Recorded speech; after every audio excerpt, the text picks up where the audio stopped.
Hey guys, welcome back to Balance with Bron. Today I'm going to be talking about chronobiology, which is one of the things that I'm quite passionate about.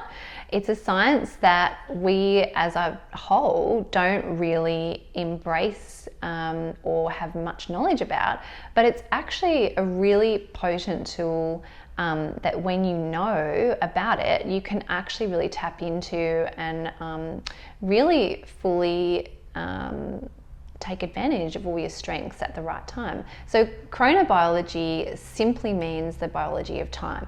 So it's referring to, in this instance, it's referring to the timing of what happens in your body. So in our bodies, we have two clocks or two timekeepers, so to speak. And the first one is the governing clock. So this is the clock that's located in your brain. So it's not an actual clock, but it's just for lack of a better word.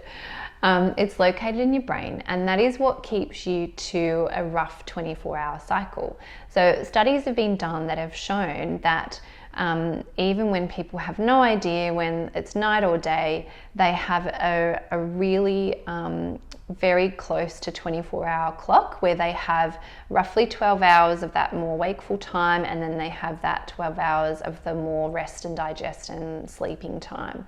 So that's our governing clock. And the second timekeeper or clock that we have is what's called our peripheral clock or clocks.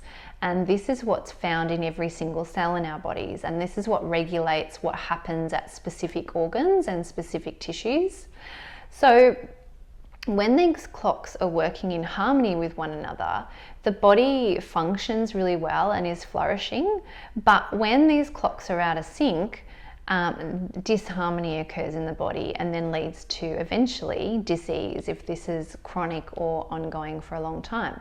So for example, if you think about the analogy of a train station, so the station itself is like the governing clock. It has all the train tracks, and then you've got all the peripheral clocks coming and going at their different tracks. And if everything's timed really well and everyone's on time and they're doing the right thing and then they're on the right track, there's no accidents. But if one train decided to go much later and it was on a completely different track, there would just be chaos. And a similar thing happens in your body. So for example, I know that there's a lot of people out there that do night shifts and they don't have a choice but to sort of eat in the middle of the night sometimes. And that is one of the things that our bodies generally don't cope very well with, because it's just the body's time to rest and sleep and not actually expend energy on food.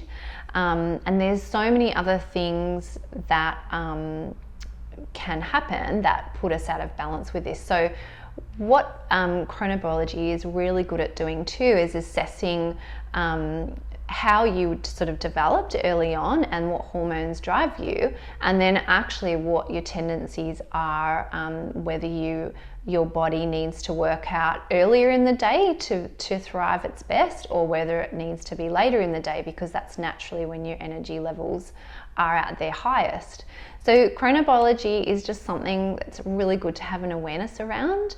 And if you want to learn more about it, you know where I am. And in our Health by Design program, your chronobiology is included in this program. So you can harness the knowledge of when it's best to do something. And quite often it's the when that is more important than the what that you're doing, which is pretty cool.